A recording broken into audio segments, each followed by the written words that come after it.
Complement ఏంటి అంటే teaser తర్వాత మా అబ్బాయి అంటే ఒక ఎన్ఆర్ఐ నాకు మెసేజ్ పెట్టారు. సో మా అబ్బాయి నా దగ్గరికి వచ్చి, నాన్న హనుమాన్ అంటే ఎవరు నాన్న, హనుమంతుడి గురించి నాకు చెప్పు నాన్న అన్నాడు. నాకు చాలా హ్యాపీగా ఫీల్ అయ్యాను. సో అలా అడిగేలా చేసినందుకు చాలా థ్యాంక్స్ అని చెప్పి అన్నారు. సో నాకు అది చాలా పెద్ద అచీవ్మెంట్లో అనిపించింది. సో మన పురాణాల్లో ఉన్న ఎవరైతే మహాపురుషులు ఉన్నారో సో వాళ్ళ దగ్గర నుంచి మనం చాలా నేర్చుకోవచ్చు. సో వాళ్ళల్లో ఉన్న క్యారెక్టర్స్ని అన్నీ తీసుకుంటూ at the same time direct పురాణంలో ఉన్న సినిమా నేను చేసే అంత మెచ్యూరిటీ నాకు ఇంకా రాలేదు. సో ఆ క్యారెక్టర్స్ని ఇన్స్పైర్ అయ్యి ప్రజెంట్ డేలో సెటప్ చేసి మన కరెంట్ జెన్జీకి అర్థమయ్యేలాగా, సో వాళ్ళకి ఎగ్జైటింగ్గా అనిపించేలాగా కొత్త స్టోరీస్ని బిల్డ్ చేస్తూ నేను ఈ యూనివర్స్ని స్టార్ట్ చేశాను. సో మనం హనుమాన్తో స్టార్ట్ చేసిన యూనివర్స్ నెక్స్ట్ అధీరా అండ్ ఇంకొక మెనీ అదర్ సూపర్ హీరోస్ మేము బిల్డ్ చేసాము ఈ టైంలో. సో ఇవన్నీ సక్సెస్ ఇవన్నీ ముందుకు వెళ్ళాలి అంటే కనుక ఈ సినిమా సక్సెస్ అవ్వడం అనేది చాలా చాలా ఇంపార్టెంట్. సో మేము చాలా చిన్న సినిమాగా స్టార్ట్ చేసాము. నేను చాలా తక్కువలో సినిమా చేస్తానని చెప్పి మా ప్రొడ్యూసర్కి ప్రామిస్ చేశాను. సో దాని తర్వాత ఎప్పుడైతే మేము సినిమా అనౌన్స్ చేసామో ఇమీడియట్గా మాకు వచ్చిన రెస్పాన్స్ ఇంకొకరు కొలాబరేట్ అయ్యారు. సో సినిమా నిరంజన్ గారు సరే ఇంకొంచెం పెద్దగా చేద్దాం ప్రశాంత్ అన్నారు. సో దాని తర్వాత సినిమాకు రిలీజ్ చేసిన ఒక్కొక్క మెటీరియల్ నుంచి సినిమా మీద హైప్ పెరుగుతూ వచ్చింది. సో ఫైనల్గా టీజర్ రిలీజ్ అయ్యేటప్పటికి సినిమా మీద హైప్ అమాంతం ఒక 100 రెట్లు పెరిగిపోయింది. సో దాని ద్వారా సరే వచ్చిన దాంతో ఆ డబ్బులంతా మనం తీసేసుకుందామని ఫీల్ అవ్వకుండా నిరంజన్ గారు మళ్ళీ సినిమాలోనే ఇన్వెస్ట్ చేశారు. సో ఇక్కడ ఎవరు చాలా డబ్బున్న వాళ్ళు ఎవరు లేవండి, మా దగ్గర వందల కోట్లు లేవు. ఇది చాలా తక్కువ బడ్జెట్లో మేము స్టార్ట్ చేసిన సినిమా. అలాగే చాలా జాగ్రత్తగా ఎవ్రీ పెనీ జాగ్రత్తగా వాడుకుంటూ ఈ సినిమాని పెంచుకుంటూ వచ్చాము. సో ఇది పెద్ద సినిమా కాదండి, యాక్చువల్గా చాలా చిన్న సినిమా, బట్ మా ఎఫర్ట్ చాలా ఎక్కువ. సో ఇంత చిన్న సినిమాలో మా దగ్గర ఎక్కువ బడ్జెట్ లేదు, చాలా తక్కువ బడ్జెట్లో చేసిన సినిమా ఇది. సో ఉన్న బడ్జెట్లో ఎంత ఎక్కువ విజువల్స్ని ఎలా తీసుకురావచ్చు అన్న దానికోసమే చాలా ఎక్కువ టైం పట్టింది. యాక్చువల్గా నాకు ఆల్మోస్ట్ నేను ముందు చేసిన సినిమాలన్నీ కలిపితే ఎన్ని రోజులు జరిగిందో ఈ ఒక్క సినిమాకి నేను అంత టైం స్పెండ్ చేశాను. బట్ ఆ క్వాలిటీ నేను మీకు ఇచ్చానని చెప్పి నేను నమ్ముతున్నాను. సో టీజర్ కన్నా మీకు ట్రైలర్ నచ్చిందని నేను నమ్ముతున్నాను. ట్రైలర్ కన్నా సినిమా ఒక 10 రెట్లు ఉంటుంది. తప్పకుండా మీరు సినిమాని థియేటర్కి వచ్చి చూడండి. ఈ సంక్రాంతికి సినిమా ఎందుకు అన్నది పెద్ద డిస్కషన్ అయిపోయిందండి. మీరు తర్వాత రావచ్చు కదా, మీరు చిన్న సినిమా కదా, పెద్ద సినిమాలే ఈ సంక్రాంతికి రావాలి అనేది. అంటే మేమందరం చాలా చిన్నవాళ్ళం, అంటే నేను తేజ మేమందరం చాలా చిన్నవాళ్ళం. సో మేము చాలా చిన్న సినిమా చేసాము, బట్ కంటెంట్ ఏదైతే ఉందో అది చాలా పెద్ద సినిమా అండి.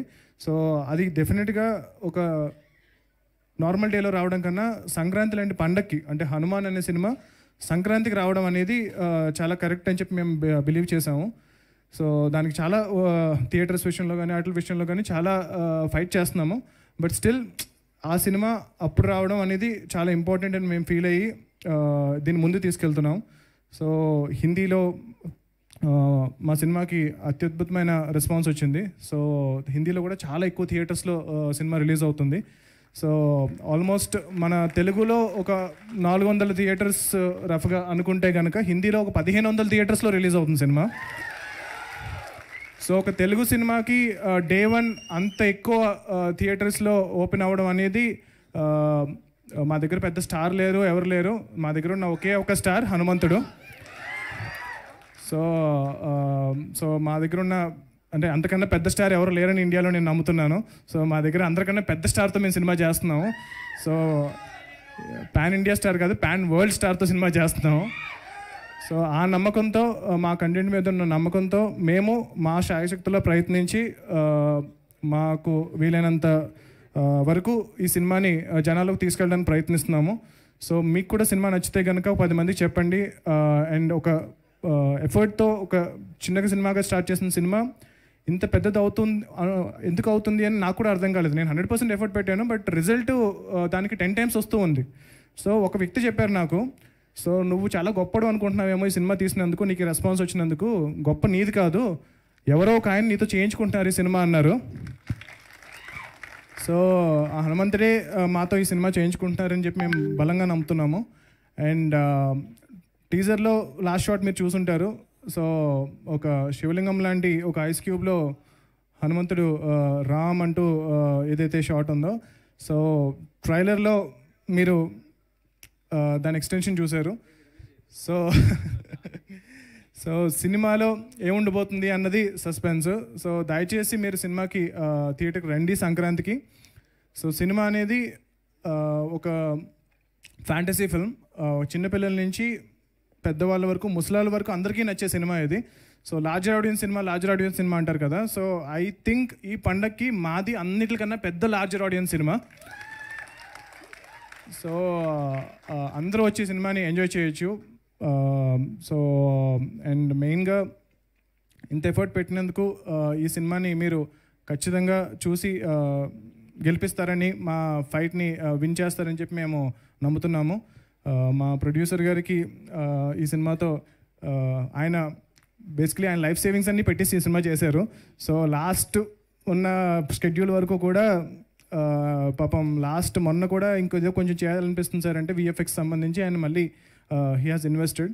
సో ఆయనకి ఈ సినిమా మంచి విజయం సాధించి అలాంటి ప్యాషనేట్ ప్రొడ్యూసర్స్కి సినిమా సక్సెస్ అయితే కనుక నాలాంటి వాళ్ళు ఎంతోమంది ఇలాంటి సినిమాలు తీసుకురావస్తారు. నేను పర్టికులర్గా మేము కొలాబరేట్ అయ్యి ఇంకొన్ని మన ఇప్పుడు హనుమంతుడి గురించి చెప్తున్నాము, గొప్పతనం చెప్తున్నాము. అలాగే నెక్స్ట్ ఫిల్మ్స్లో కూడా ఇంకా మన పురాణ పురుషుల గొప్పతనం చెప్తూ ఒక ఎగ్జైటింగ్ యాక్షన్ అడ్వెంచర్ ఫిల్మ్స్ చేయబోతున్నాము. సో మీరు మమ్మల్ని ఎంకరేజ్ చేస్తారని చెప్పి బలంగా నమ్ముతున్నాను. Thank you media.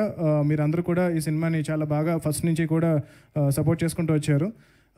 I think నేను చాలా లక్కీ అని ఫీల్ అవుతున్నాను. మా టీం అందరూ ఇప్పటి వరకు ఎక్కడా కూడా not even one single negative comment రాలేదు మా సినిమా మీద.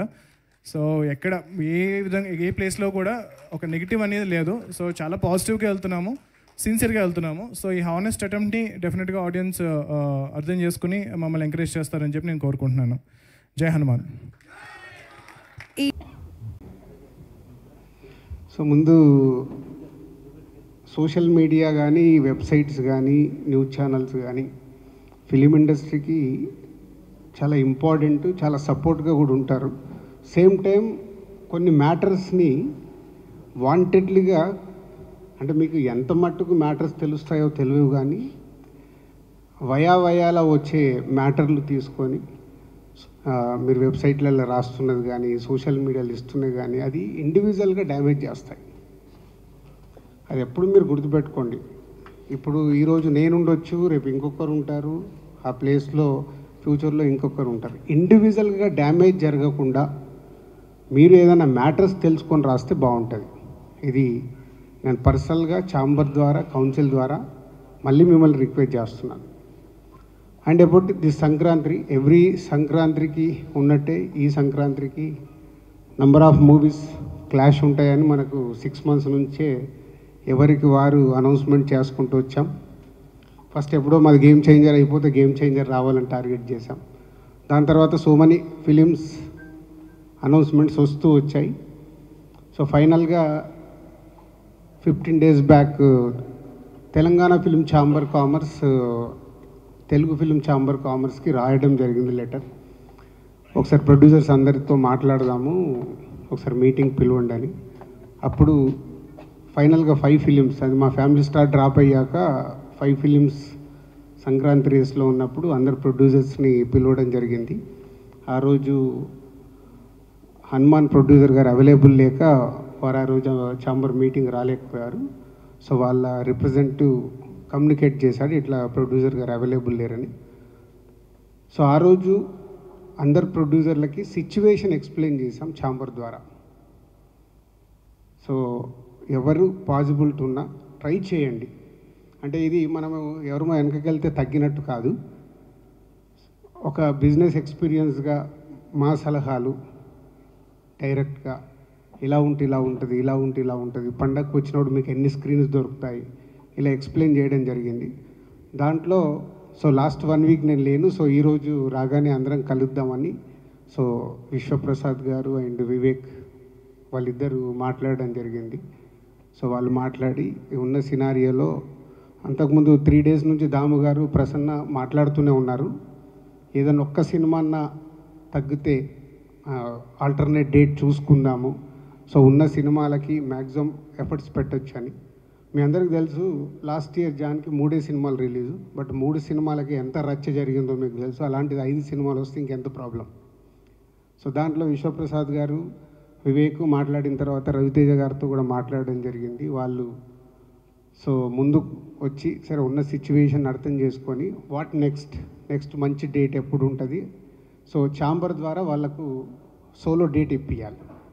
సో ప్రొడ్యూసర్స్కి, ఆ సినిమాకి, హీరోకి అందరికీ బెస్ట్ రెవెన్యూ రావడానికి ఛాంబర్ ద్వారా ప్రయత్నం చేద్దామని మేమందరం కూర్చొని ఈరోజు నిర్ణయం తీసుకోవడం జరిగింది. ఫస్ట్ ముందు విశ్వప్రసాద్ గారికి, వివేక్ అండ్ రవితేజ గారికి thank you very much sir.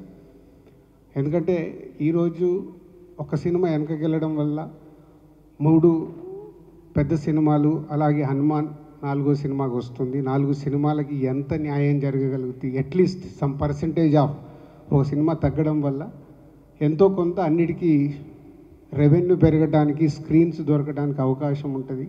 So దానికి వారికి ముందు వాళ్ళు ఈరోజు ఛాంబర్ అడిగినందుకు, కోఆపరేట్ చేస్తున్నందుకు వాళ్ళకు thank you very much. And ఇది ఒక మంచి పరిణామం. ఇంతకుముందు కూడా చాలా ఎఫర్ట్స్ పెట్టి చేస్తూ ఉన్నాం. అప్పుడప్పుడు ఇలా అవకాశాలు దొరుకుతాయి, అప్పుడప్పుడు అవకాశాలు దొరకవు. సో ఈసారి అవకాశం దొరికినందుకు వారందరికీ థ్యాంక్ యూ. అండ్ ఫర్దర్గా నెక్స్ట్ 4 ఫిలిమ్స్, సో మహేష్ గారిది, అలాగే వెంకటేష్ గారు, నాగార్జున గారు అండ్ హనుమాన్. సో వీటికి సంబంధించి ఫర్దర్గా సార్ట్అవుట్ అవుతూ ఉంటాయి. సో అది ఆర్డర్లో పెద్ద సినిమాని బట్టి, పెద్ద చిన్న అని ఎందుకు మాట్లాడతామంటే, నేను ఇంతకుముందు కూడా లాస్ట్ వీక్ మీడియా మిత్రులు నన్ను అడిగారు, సార్ పెద్ద సినిమా ఏంటి, చిన్న సినిమా ఏంటి అంటే, పెద్ద సినిమా అని అంటే ఎగ్జైట్మెంట్లో మనం మార్నింగ్ షోకి పరిగెత్తే సినిమా పెద్ద సినిమా. అది చిన్నది కానీ హీరో ఉండని, హీరో లేకపోని. సో అలా చూసినప్పుడు మహేష్ గారి సినిమాకి ఎక్కువ స్క్రీన్స్ వెళ్తాయి. సో తర్వాత వెంకటేష్ గారు, నాగార్జున గారు, సో వారు ఇద్దరు సంక్రాంతికి వస్తున్నారు, సో వారికి వెళ్తాయి. తర్వాత హనుమాన్కు కూడా వాళ్ళ డిస్ట్రిబ్యూటర్స్ మ్యాక్సిమం అందరికి ఇన్స్ట్రక్షన్స్ ఇస్తున్నాము. వాళ్ళ డిస్ట్రిబ్యూటర్స్ని మాట్లాడుకుంటూ ఎక్కడెక్కడ వాళ్ళు స్క్రీన్స్ తీసుకోగలుగుతారు చేయండి, ఛాంబర్ ద్వారా మేము కూడా కోఆపరేట్ చేస్తామని. సో వాళ్ళ డిస్ట్రిబ్యూటర్స్తో మాట్లాడి అది సార్ట్అవుట్ అవుతుంది. సో ఇండస్ట్రీకి ఇలాంటి మంచి పరిణామం జరగాలని మేమందరం ప్రయత్నం చేస్తున్నప్పుడు మీరు చాలా ఇంపార్టెంట్. టేకాఫ్ మీ దగ్గర నుంచే, ఎండ్ మీ నుంచే చేస్తుంది. అంటే మంచి చెయ్యాలని మా ఎఫర్ట్స్, మేము ఎంత రన్నింగ్లో ఉన్నా, ఈరోజు మీకు తెలుసు సడన్గా ఈ ప్రోగ్రాం కానీ మిమ్మల్ని పిలిచినట్టు మావి కూడా అన్నీ, నేను లాస్ట్ 1 వీక్ లేను, వచ్చిన సమయాన్ని దీనికి 4 o'clock వచ్చి ఒక 1 hour కూర్చున్నాం, మళ్ళీ ఇప్పుడు వచ్చి మీతో షేర్ చేసుకోవడానికి వచ్చి మా టైం స్పెండ్ చేస్తున్నాం. అంటే ఎంత ఇంపార్టెంట్ ఉంటే ఎంత ఎఫర్ట్స్ పెడతాం. దీన్ని ఆల్ మీడియా, ప్రింట్ మీడియా కానీ, సోషల్ మీడియాలో ఉన్న వాళ్ళు, వెబ్సైట్స్ వాళ్ళు అందరూ ఇది అర్థం చేసుకొని పాజిటివ్ తీసుకెళ్తే అందరికీ మాకు ఎనర్జీ ఉంటుంది చేయటానికి. తర్వాత వచ్చే వాళ్ళకు కూడా ఎనర్జీ ఉంటుంది. మా మీద ఎప్పుడు ఏదో ఒకటి నెగిటివ్ కామెంట్స్ వస్తూ ఉంటే దానివల్ల నిజంగా మీకేం లాభం లేదు, 0.1% కూడా మీకు లాభం లేదు. కానీ రాసే వాళ్ళ గురించి చెప్తున్నా, పాజిటివ్ ఇస్తే ఆ పాజిటివ్ ఎనర్జీలో ఇక్కడ కూర్చొని పని చేయడానికి ఎంతుజాదం ఉంటుంది. లేకుంటే ఎవరో ఒకరు మీకు అవసరమా, ఇందాక నాకు వచ్చేటప్పుడు ఎవరు అంటూనే ఉన్నారు, ఇట్లా ప్రెస్ మీట్ వెళ్తుందంటే మీకు అవసరమా అని. అరే నేను ప్రెసిడెంట్ అయ్యా, అవసరం లేకుండా నేను కంపల్సరీ ఈరోజు వెళ్ళాలి, నేను వెళ్తాను. మళ్ళీ అక్కడ వాళ్ళు ఏదో అడుగుతారు, మీరు ఏదో అంటారు, దాన్ని నెక్స్ట్ కట్ చేస్తే ఇవేం మ్యాటర్లు ఉండదు, మీ పేరు మీద రేపు అన్నీ ఉంటాయి. కేర్ఫుల్. నేను ఎవరికి క్వశ్చన్స్ ఆన్సర్స్ గురించి వెళ్ళట్లేదు, ఛాంబర్ ద్వారా జరుగుతుంది, ఎక్స్ప్లెయిన్ చేయడానికి వెళ్తుందని చెప్పి రావడం జరిగింది. ఇది మీరు అందరూ అర్థం చేసుకొని ఇండస్ట్రీకి ఉపయోగపడి పని చేద్దాం. Thank you.